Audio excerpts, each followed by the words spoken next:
Hey there people, Cariocekus here, and today we're going to be reviewing Dauntless, a game where you are a monster hunter, a behemoth slayer. So you kill big monsters, you get the idea. The game has been out for some time. It has changed quite a bit since I first played it in the beta and early launch. If you end up liking this video, do click that like button, and if you want more, click the sub button. A reminder guys that I also do stream over on Twitch every Tuesday, Thursday and Saturdays. Links for that in the video description down below if you want to check it out. But yeah, let's jump into the review. So the game starts off with a tutorial. I know, real shocker. And when you're done, you get thrown into the actual game. You start off in Ramsgate. This little town works as a hub where you do all your crafting, deliver quests, and can also socialize with other players. The game leads you through the first hunts using quests. It also teaches you how to craft. The game is all about hunting behemoths, gathering their crafting materials, and making and upgrading your weapons and armor. That is the gameplay loop. There are 7 different types of weapons: swords, hammers, axes, chain blades, war pikes, the Ostian repeaters, and the Aether strikers. Each has its own gameplay style with different combos and different mechanics to master.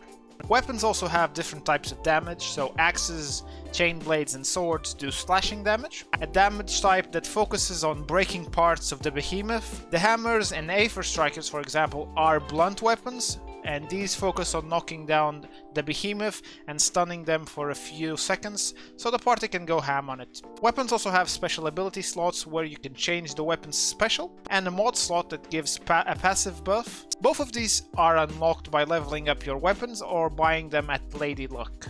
Weapons, armors, and behemoths are split into elemental types, so we have neutral, blaze, shock, frost, terra, umbral, and radiant. For example, fire weapons deal extra damage to frost behemoths and less to fire behemoths. Same principles apply for armors. After you actually suit up and pick your weapon, there are also cells. These provide strong passive buffs to your character. They can be applied to both weapons and armor, so this gives you some degree of customization.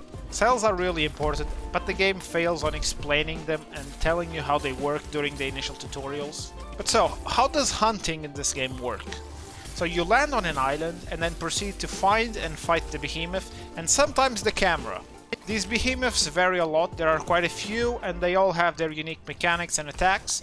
The fights are all about timing, so when to attack and when to dodge, because when attacking you do get locked into the animation and can't cancel, making button mashing not a good idea. Learning the attack animations of the behemoth so you know when to dodge is a very good idea, and knowing when you can go for an interrupt. These are high risk, high reward maneuvers, with some of the behemoth's attacks getting highlighted with exclamation marks. And if you have a weapon that can interrupt, if you face the beast and time your attack just right, you will be sending it crashing into the ground, leaving it completely open for a few seconds. There are different types of hunts in the game.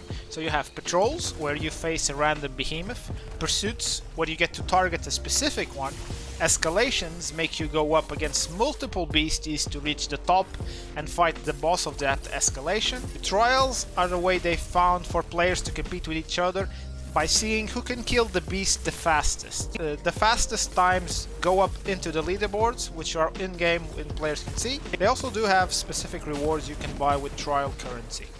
This being a free-to-play game, they do have a cash shop and a battle pass, but they are all cosmetics, which surprised me a bit, because this being a PvE game, I always expected you would be able to buy some power in the store, and that is not the case. The battle pass does not get you all of your platinum back, platinum being the premium currency. If you want the next battle pass, you are going to have to go for your wallet again. Well, in the audio department, some behemoths do sound better than others and have more presence. Others are simpler and more discreet, but overall the audio is satisfying, but really nothing to write home about. So visually it uses a stylized cartoon look, which I do like, makes the game age well. Options wise, they do give you the basic options, nothing too impressive. almost no accessibility options, just text size. So why would you keep coming back to Dauntless? Well, mastering all of the weapons helps keep the game interesting. The trials keep you trying new cell builds with different weapons to see if you can get on the leaderboards. The use of a battle pass, if you like cosmetics, might keep you coming back. But it is a grinding game, farming behemoths so you can craft new weapons and armor, as well as upgrade your existing weapons and armor. Lore-wise, there isn't really much here. So behemoths are threatening the Isles and you have to kill them. But the game has gone through quite some changes since I last played it, but overall it is still a solid PvE free-to-play game that is easy to get into, with some depth to it with the cell systems, even though there are a few ones that do need some love. The game is accessible and easy to get into, and it being cross-platform really helps. You can play with your friends no matter what systems they are on. Fighting and bringing down these big beasts is satisfying, but it is a grindy game. You will be fighting the same monsters over and over again to get the items you need for crafting. The addition of trials and escalations is a welcome one, bringing in more variety and things to aim for and farm. The addition of new weapons also bring more variety to how you actually play the game. One of the things that I do not like is how they handle the battle pass. So since you don't get all your platinum back, and if you want the next one, you're gonna have to go for your wallet again. But I do look forward to seeing the future changes and what they do with the game. That's it. You did it. The behemoth is down. I repeat, the behemoth is down. And it's left behind a funnel of other loads. So that is it for my review of Dauntless. If you like this video, you know what to do. You can drop a like, sub, you can also drop some feedback down in the comments down below. Maybe even drop by the Twitch channel, link for that in the description. And as always, thanks for watching, stay safe, drink your water, and I will see you in the next one.